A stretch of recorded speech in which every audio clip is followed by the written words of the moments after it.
you've got to figure out what you're doing in these walls other than paying your rent. Find something that lights you up that is worth all this time you give to it.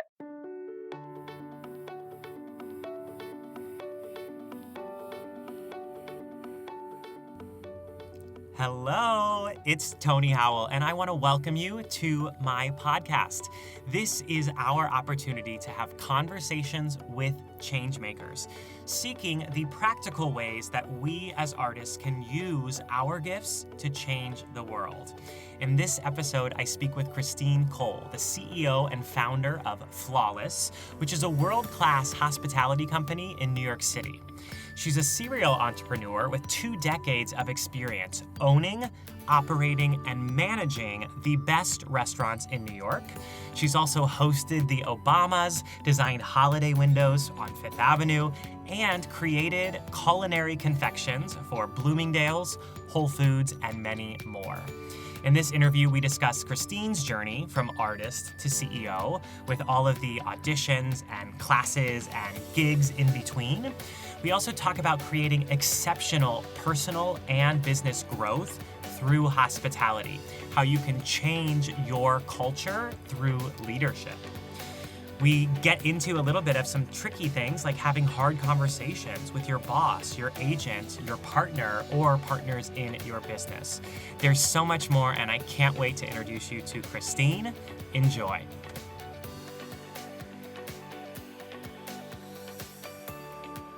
Christine, welcome to the podcast. Thank you so much for being here. Oh, I'm so excited to be with you, Tony.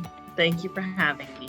I am delighted to introduce people to you. We've been working together for quite some time, and we've known each other for many, many years. Yeah. So let's just start off by tell us, how did Flawless come about and what's with the funky spelling? Sure. So Flawless is the name of my company.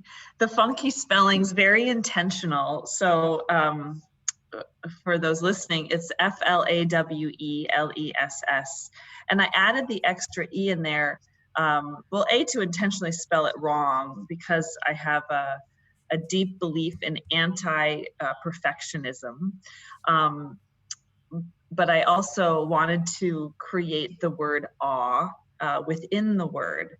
So I have a hospitality company, and really the goal of creating hospitality in life or in work is about causing awe for those around you. So I wanted the word awe to be in Flawless. Well, I've seen your work, and it definitely creates awe. And so I'm going to definitely make sure people hop over to flawless.com and check out just the magic that you create. I remember our photo shoot, and you were throwing flowers on dessert, which I had never seen before. You're a hospitality guru. How did that come about? Sure. Well, I actually came to the city to sing. I went to Ithaca College and always knew growing up I wanted to be a singer. And so as soon as I graduated, I did the thing that many artists do, which was come to the city and get a job as a waitress and audition like crazy and take class like crazy and fight my way into a singing career.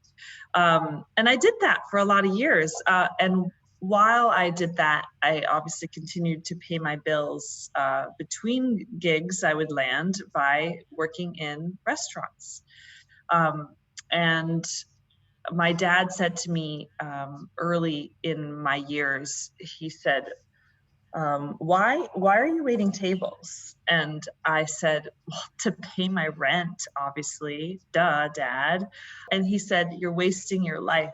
And for my dad to say that to me hit me like a knife in the chest.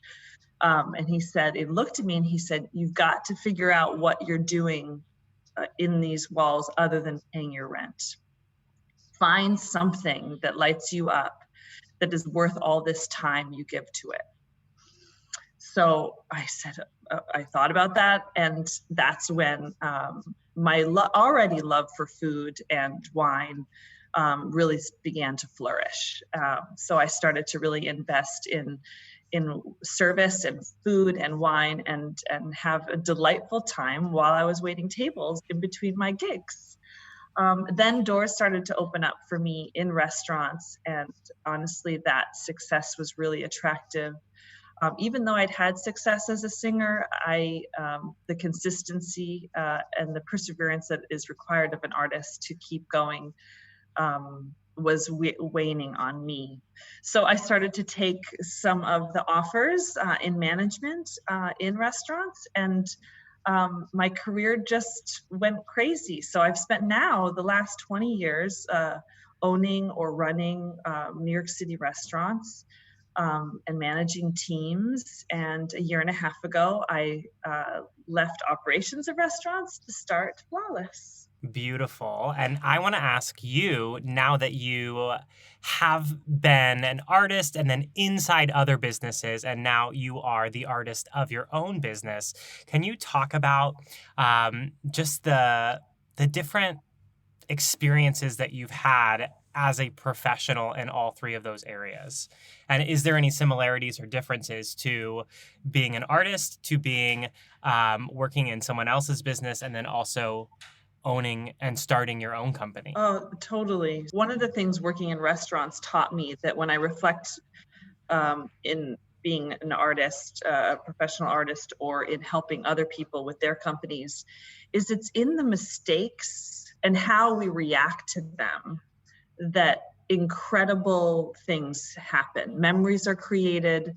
A regular dinner experience turns into an experience you'll never forget, the best meal of your life, or you land the job, like an audition where you turn the wrong way, or you miss say the wrong word, or drop your lines, and how I reacted to that, it landed me those jobs. So, and when I help other businesses too, it often starts with a complaint conversation. Not that I'm encouraging gossip or stress to focus on that. I'll focus on the negative at first, but really it's in listening to people's complaints or mistakes or hiccups that we discover where there's opportunity for change. And usually people are only willing to make change where they have pain. So I think that it's true in everything. And that's why I love imperfection. That's why I flawless. Yeah. I like that duality of imperfections being perfect, or excuse me, flawless. Yes. And the willingness to take risks, and fall flat on your face, and finding the beauty in that. Yeah. So before we dive into a lot of your work experience, I want to talk about this idea of hospitality a little bit more. And I know on your website that you say that hospitality can be brought anywhere, from the way that you dress, to the way that you carry yourself, to the way you treat your family, your friends. So can you give us some examples of ways to bring hospitality into your day-to-day life at home and at work and beyond? Sure. So at home, it looks like making a daily effort to create beauty, like making my bed with gorgeous pillows, opening up my shades to let all the light in, or decorating. Well, now I'm already thinking about how I'm going to be decorating little pops of Valentine's Day around my home. It's about cooking and baking. For me, with joy in the process of cooking and baking, not just the result. The process of creating, whether I'm singing or doing like cards with my son for of someone's birthday, the process of making that, not the end all card, is really what causes joy. I also believe that food is love, whether I'm making it or serving it or watching someone's reaction. So, and love is the awe I'm going for. It also, for me, is about hosting a dinner party or a children's play date, and allowing the food and the fun to connect the people. Friendship and connection are amazing examples of flawless hospitality, for sure. Well, I love watching you make magic with your son on Instagram. I'm like so jealous that he gets to have you as a mom. Oh, that's so kind. We talked a little bit about bringing hospitality into a work environment.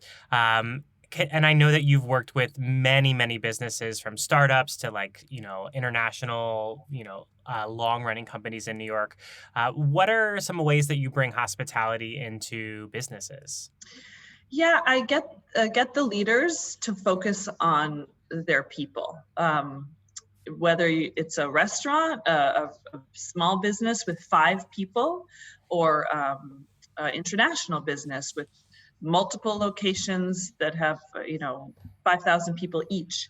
Um, it's about focusing on the people. When you support your people, everything else falls into place, I have found, and that's where exceptional growth occurs. Um, it's again about having the leaders understand that perfectionism is a culture killer. It is it's uninspiring to the team, and can cause a lot of high stress, which causes a lot of gossip in work environments. So having this anti-perfectionism or flawless attitude towards in your culture is a lot of what I teach. So, if someone's working for a company and the company has not yet hired Flawless, Mhm. what is one way that if someone is experiencing workplace gossip or a leader that is, really demanding perfectionism or creative a negative environment, how can that person try to create change from the bottom as opposed to from the top? That's a really good question, and that's it's challenging. But I believe that someone who maybe at the bottom has a lot of power to make great change. However, I certainly did when I was in restaurants, and I feel like that is rooted in communication. In general, in management, I know that there's a conversation that needs to be had when I get that pang of like I'm stressed, or I sense a lot of gossip in the work environment, or I didn't sleep well. I know there's a conversation I need to have. So whether it's me as the boss, knowing that there's maybe a termination I need to do, or a write up I need to do, or even just an acknowledgement that was lacking some luster that I need to really send home. Um, there's a conversation to be had. And I think if you're in a work environment where you're suffering because of your boss, or you're suffering because of a colleague, having a really um, confronting conversation, but one that has grace, that confesses your own experience of what's going on in a vulnerable and honest way, and then puts out there a statement of hope for what you'd like to see in your work future with that person. A really enrollment conversation in what you want to create together with them, and how you're going to be of service to that being created. Um, it's when you first confess what's happening for yourself, there's usually a disarmament or a trust that happens, even with someone who seems very scary and intimidating. They usually will settle in and then listen to your words. And then if you create opportunity or a future with them that it holds something for them as well, and that you're going to be of service to that, it's amazing. The not only the agreement, but the joy that you will cause in that. And then, of course, having follow through in what you said you would do is critically important as well. But hopefully, if you're not the boss, your boss is going to really be of service of setting that up as well. That's great. And I think that another instance where this may come up is if someone is not happy with their reps, their manager, their agent. So would you say that that's kind of the same conversation that you go and you share how you're feeling, and then you try to re-engage and partner up for the future? Yeah, I think that would work well. It's tricky when you have a working relationship with someone you are not seeing every day. There's the dynamic between people who are in the same work room together, like go to meetings together or client dinners together, or, work alongside each other. And then there's the relationship between people that like an agent or a manager that you might have daily phone conversations or email interactions with, but it's very different when you don't get face to face. So I would encourage someone who's suffering in that way to have the enrollment conversation face to face. Cause a dinner, like make a breakfast meeting happen, and prepare for it. Know what you're really going to say, and especially what your goals are with that person as before you walk out of that meeting. So you have consulted with many different brands and businesses, walked in, changed the culture. If someone is looking to make the change, what are some of the questions or some of the things that you initially look for in order to create such a awe-inspiring environment? Sure. Well, I find out first what the leader wants or what's missing. Maybe they aren't reaching the sales goals that they want. Maybe they can't retain their staff. Whatever their complaint is. I listen to that of the leader, but then I immediately spend time with the team. Or if it's a very, very large team and I can't possibly talk to everyone, I spend time with key people representing the team. And I ask them what they do, what's the day look like, what they're really proud of, who their boss is. It's amazing the kind of answers you get when you ask someone who they report to. I ask them if they could change something, would they change? And then I take all of that information from the leader and from the team, and I see where it's not lining up.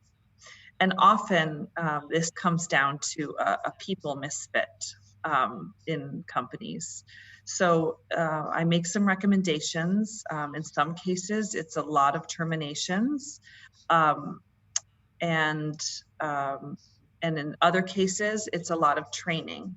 But we set up a future for the company, causing some strong actions along the way and some milestones along the way so that we know we're going in the right direction.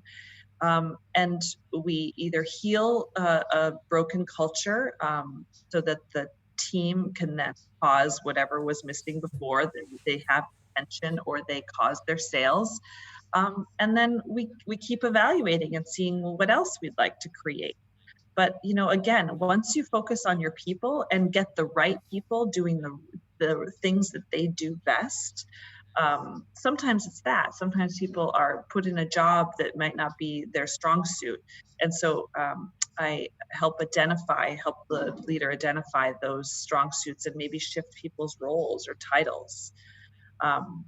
And then the world opens up. It's amazing. Such a change maker. So just to give us some context, can you share maybe a few of your clients or even if you want one of these transformations that you provided for someone? Sure. I'll share about my friend Steve, who designed my restaurant, actually, White Street.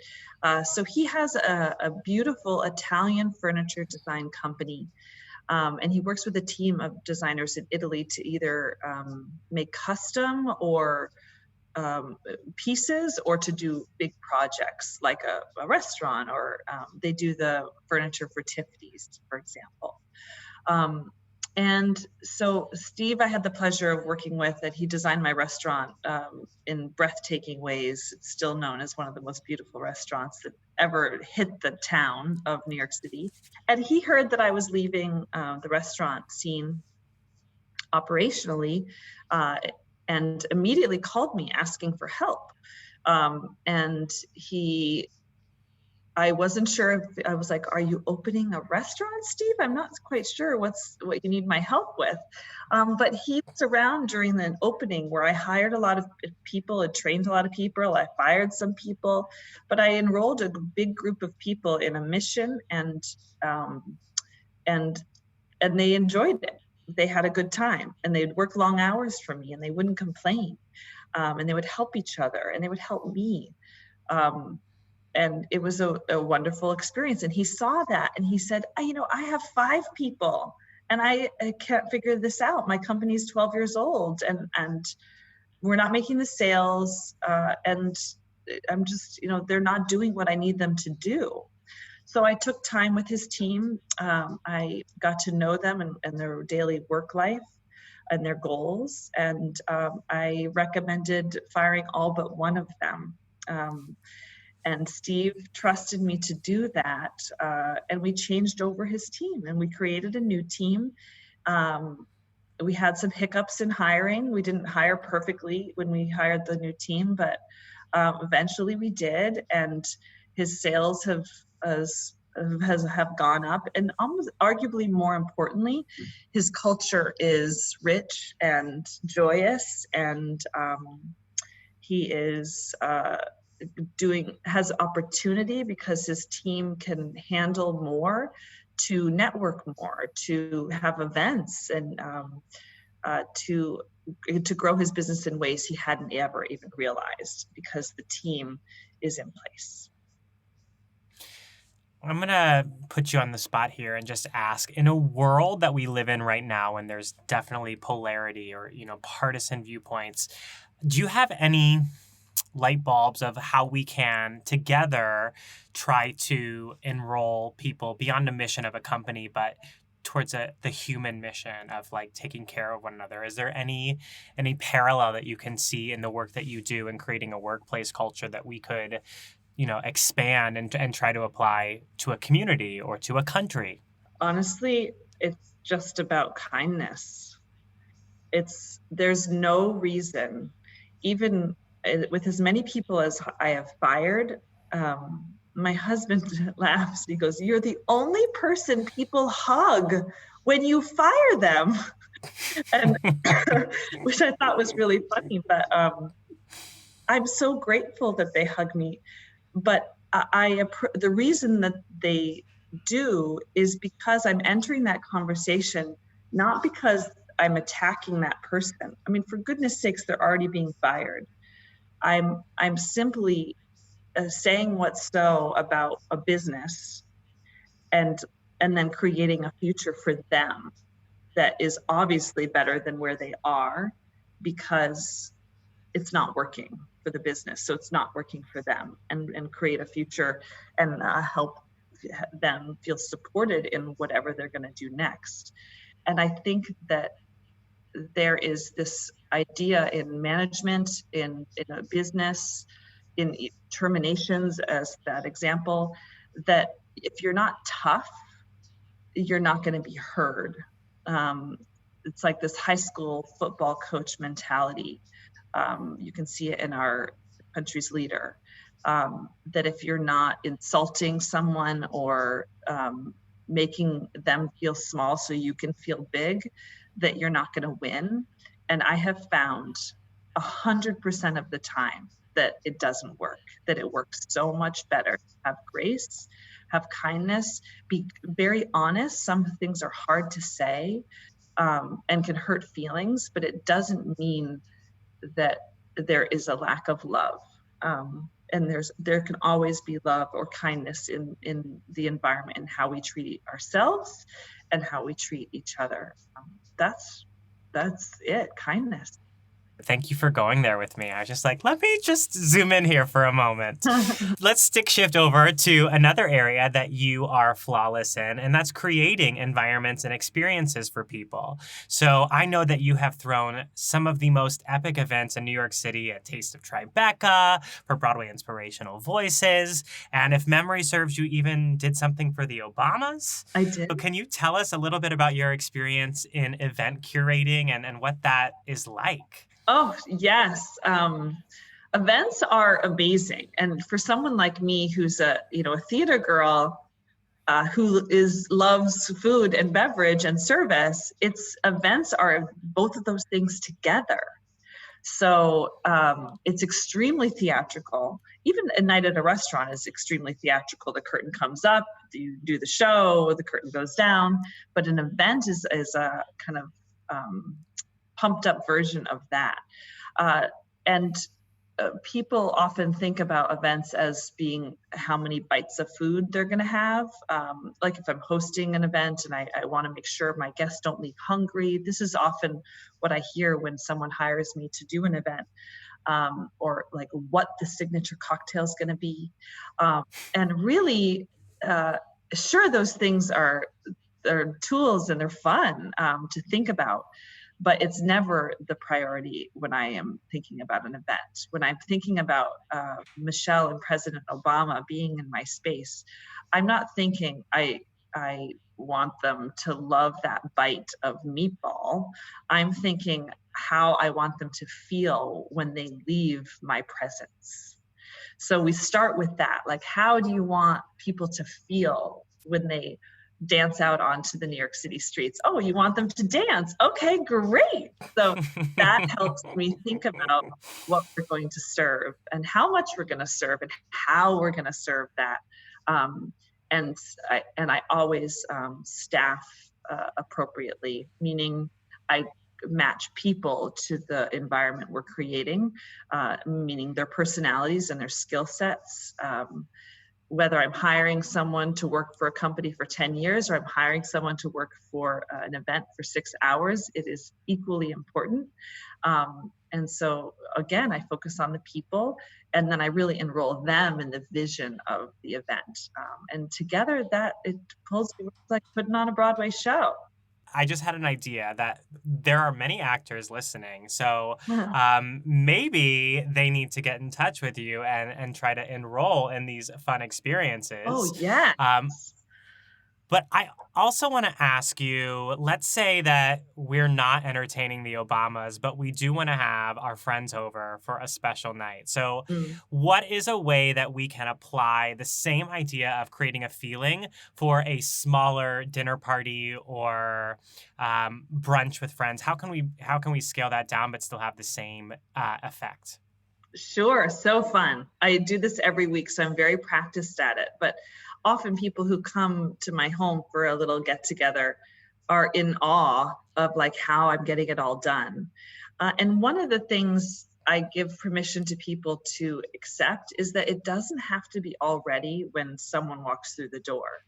Oftentimes, especially because my husband is so spontaneous and so social, like we'll meet someone and then suddenly they're walking with us back to our home to come over for a glass of wine. So it's literally, I have not prepared. I don't even know if the pillows that my son always throws off my couch are back on my couch looking nice. It's not about it being perfect and it's not about it being all prepared. So I set up my kitchen in a way that it is where my post is throughout entertaining. So I encourage, like if you have a galley kitchen, it's tricky. I encourage you to take things out of the kitchen when you start to prepare and you have the food preparation, like maybe making a cheese plate, which I highly recommend. I don't think you should ever have a get together without a cheese plate. So you grab your cutting board, your big wood board, you grab your cheeses out of the fridge, maybe some blueberries or strawberries and dried fruit, and you bring it all out onto a surface that's maybe your table where people are hanging out, or the coffee table next to the couch where people are hanging out. And you literally start to unpack stuff and sip on wine while you're socializing. If you're doing a dinner, I would prepare the cheese plate in advance and then have the stuff in the oven that you're checking on or finishing that salad, again, while your people are with you. And also, if you are feeling intimidated about the cooking or the food side of things, it's great to have that be the thing that people bring. So maybe you just want to focus on one thing, like the roast or the lasagna. And you can handle that and get that prepared. But you have your guests, would you bring the salad or would you bring some bread? Or if you're like me and you like to do it all, you just tell people to bring wine.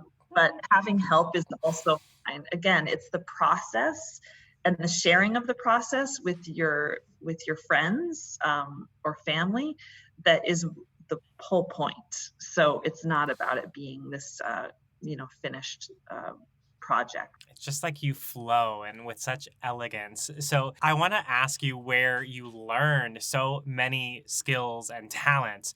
But I do want to throw an ad in here for you to say, like, I went to flawless.com as I was preparing to host Christmas Eve, and I read the Flawless cheese plate from cover to cover. I'm at the grocery store getting my ingredients, and my guests were so happy and so thrilled. And so Oh, there's also like so many articles there of how to host Thanksgiving, and I'm sure there will be wonderful Valentine's Day and so many other things coming down the pipeline. So if you're enjoying this conversation, you definitely need to go check out flawless.com.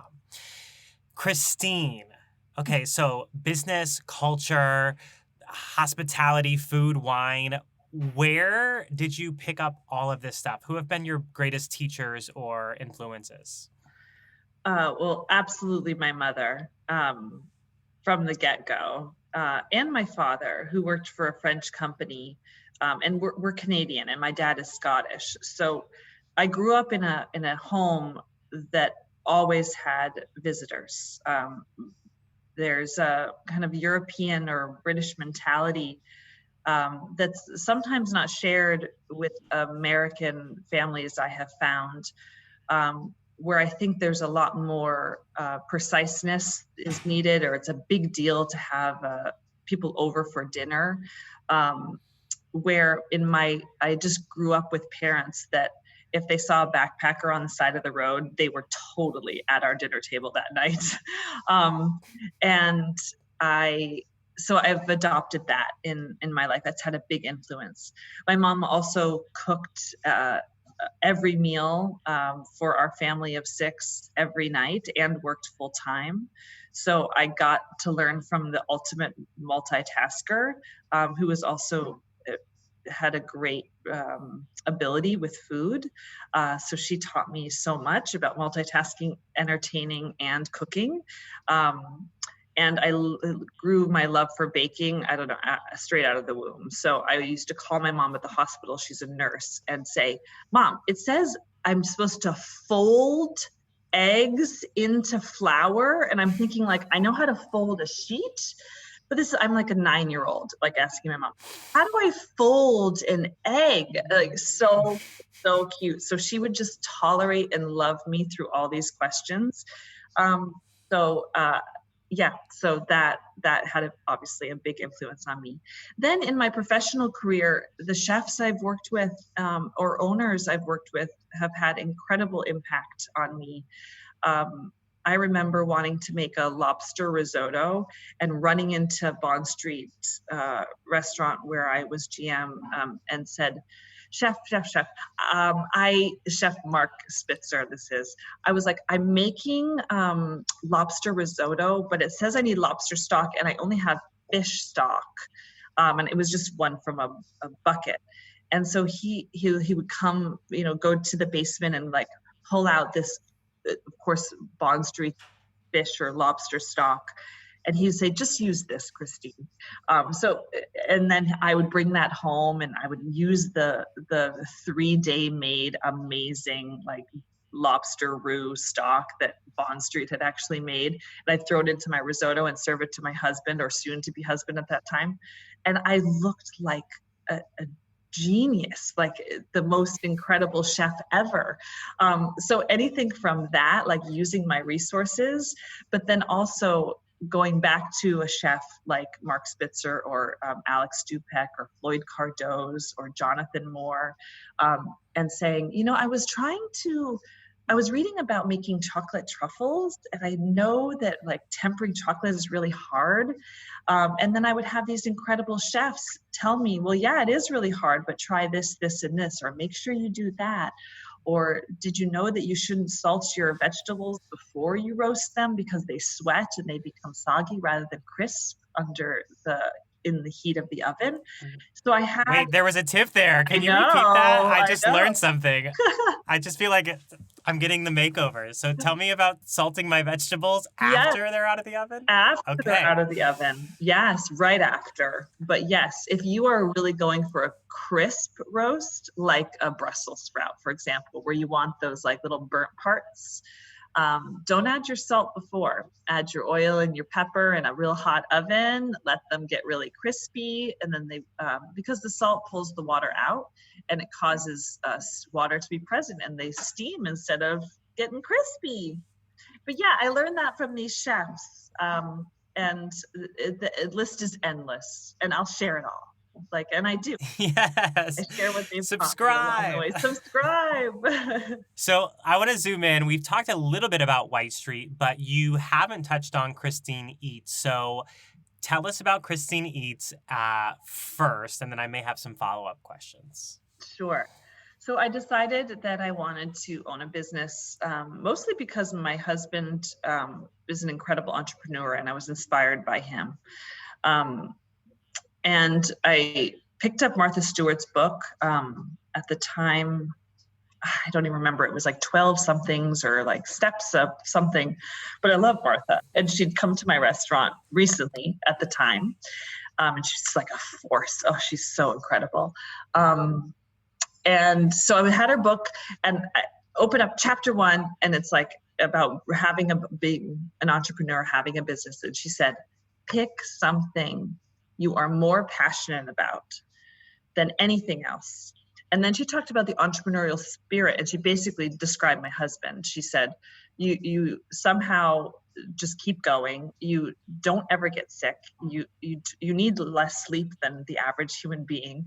Like this entrepreneur, she described this superhuman, which was my husband.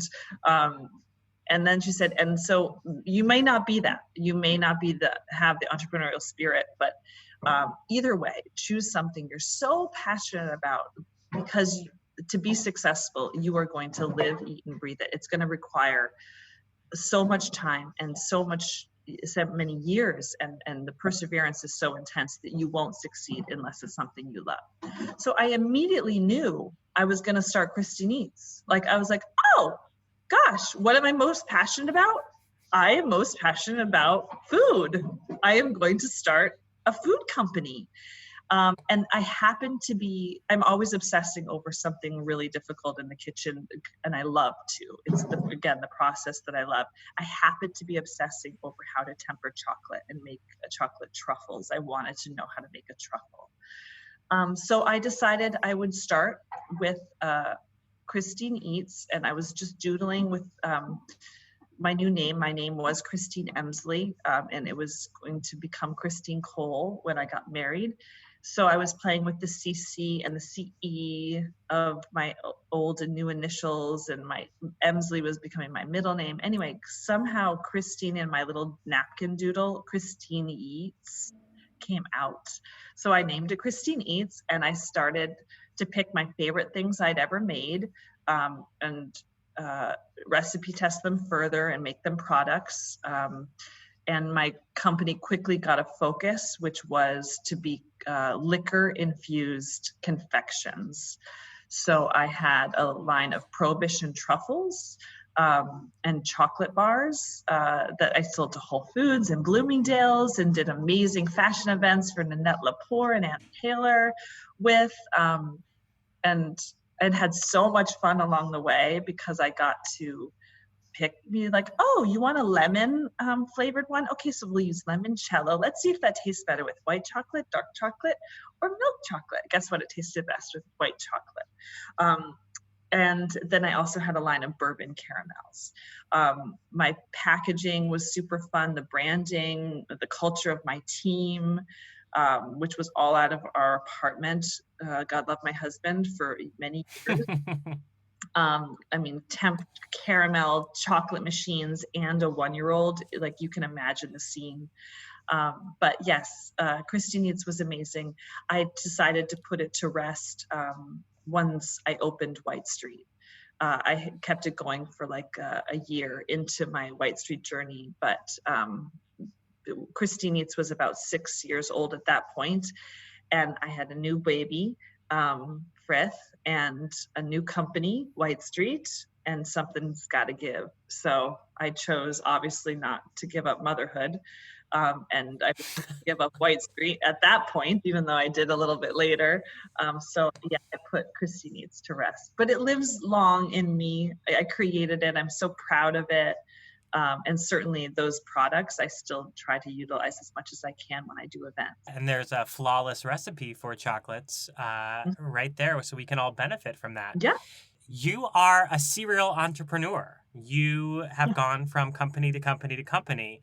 So for anyone who's listening who's like, gosh, how did she just start 3 businesses in New York City? How would I ever do that? What would be your advice to someone who kind of thinks they might want to start a business? What's the biggest lesson you've learned? Yeah, make your plan, and it should be financially rooted. So A, start with what you're most passionate about, but B, I'm surrounded by artists and I am an artist. So what I'm trying to say is that it's easy to get caught up in the vision and not have practical actions in place to create that result. So whether it's operating a restaurant, which is an entrepreneurial endeavor, or another business, a tech company, or whatever you decide, or being an actor, you're running a business being an actor. You have to know what your ultimate goal is, and then have practical, actionable steps and milestones that you hold yourself accountable for on a monthly basis, on a weekly basis, on a daily basis. And the goal can't just be a ethereal one, or I want to have it, I can't just be an idea. It also has to have a financial goal. And that should have benchmarks along the way too, because ultimately you're not running a business if you're not making money. You're just doing a really intense hobby. And so it can feel like a sellout to artists to focus so much on the business side, on your spreadsheet, on your business plan, on your income. But it's not. It's actually the measure of how creative and artistically successful you are, is how much money you're making. Whichever is your goal. It doesn't have to be billions of dollars, but if your goal is to make $100,000, you need to have the roadmap and accountability to get there, and have that be a part of the measure of success, as well as whatever the goal is in general. I just want to keep asking you questions. I'm like, oh, there's so many things I want to ask. So how do you are a mom, you are a great friend, and you also are this incredible CEO. So what are some ways that you take care of yourself? How do you practice self-care in order to make all of these flawless things happen and come to life? Well, I really strive for a work-life balance, but that's been a journey for me in my whole 21 years in New York City. It definitely hasn't always been there. In fact, it's some weeks not there at all. And then I try to hone it back into focus. And the way I do that is by getting enough sleep. I think sleep is really important. I also have so much going on in my mind that inevitably I'll have a night a week even that I will wake up in the night and not be able to sleep. So I believe in being grateful for the other 6 nights of the week where I can sleep those 7 hours or 8 hours, so that when I have that 4-hour night, I'm okay. It's all good. I also love to box. It's incredibly stress releasing for me. So I like to be consistent in my workouts and especially boxing. And I love, I drink water. I try to drink a lot of water. It's not easy for me. I'm not a water drinker, but I fill a pitcher in the morning, and I drink first a big glass next to my bedside, and then I fill a pitcher that if I'm at my desk throughout the day, I must finish before the end of the day. And I connect with people. I make sure to prioritize my family and my friends, whether they're far or near. I take time for them. And if I don't, like if I have a busy time in life and suddenly it's been a month and I haven't called my mom, I call her and I apologize for that and I reconnect with her immediately. And that's true of friends, new and old as well. So yeah, I try to make time for the things that matter and not just get caught up in being really busy with work, which is really easy for me to get caught up in. I think that's so useful to hear. And what do you do on the night that you don't sleep? Do you just force yourself to stay in bed, or do you get up and get to work? My mom says just get up and iron. That's what she does, which I've actually done before. It's a wonderful, ironing is so satisfying. So it's pretty good. But normally the reason I get up is because there's a few emails I maybe didn't complete from the day before, and they're front of mind. And so I'm thinking about the email or the proposal that I have due or something. So I just get up and I make my pot of coffee and start to write that email or write that proposal. So we've covered a lot, from starting a business to bringing hospitality and trying to change culture in your work environment. If you could wave your magical wand, which needs to exist, it is, we just don't see it yet. What changes would you like to make overall in the world of hospitality? Yeah, this is a sensitive area for me to talk about because I feel so deeply about the hospitality industry. And I do see some positive growth in the areas I'm concerned about, but mostly I see an incredible deficiency in work-life balance and therefore how staff is treated. It's an industry where people are treated as replaceable and easily dispensable, where managers are never trained.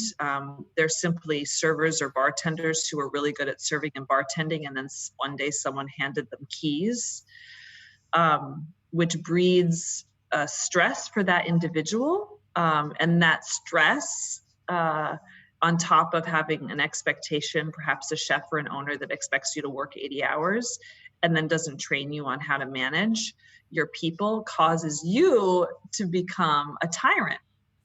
And then you're like running around yelling at people. You're getting in trouble because you don't know how to manage because no one ever taught you. So then you put your team in trouble, and then they quit or they don't show up. It's like this cycle that is chronic in restaurants, and it breaks my heart. So I feel like I healed it where I could, but if there was a way to wave a magic wand and connect with amazing restaurateurs like Danny Meyer and Keith McNally, who've really got it figured out in terms of their people, and therefore their restaurants are wonderful, to partner with them and somehow have an impact on the industry as a whole.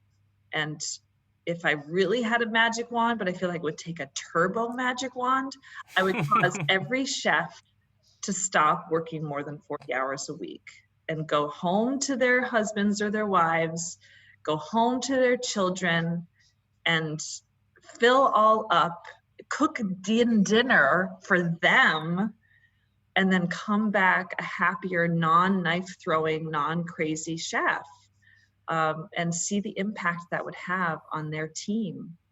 It would be amazing, and I bet their food would even taste better. But I do not know how to solve that. It's a very militaristic, old school French culinary culture that is just, you got to work 80 hours, get a lot of tattoos, and throw knives to be a chef. So I don't know how to fix that, but that I would love to see that fix. I think there'd be a lot more joy in the restaurant industry if I could fix that.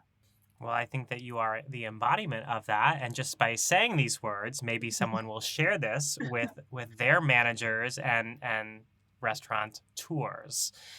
So now, taking a little bit larger view, you're the mother of an 11-year-old. No, he's just about to turn 9. Where are my numbers Don't coming make from? him 11 yet. I can't even handle he's about to be 9. So you have an amazing son, a beautiful family, an amazing husband. You live in an amazing city.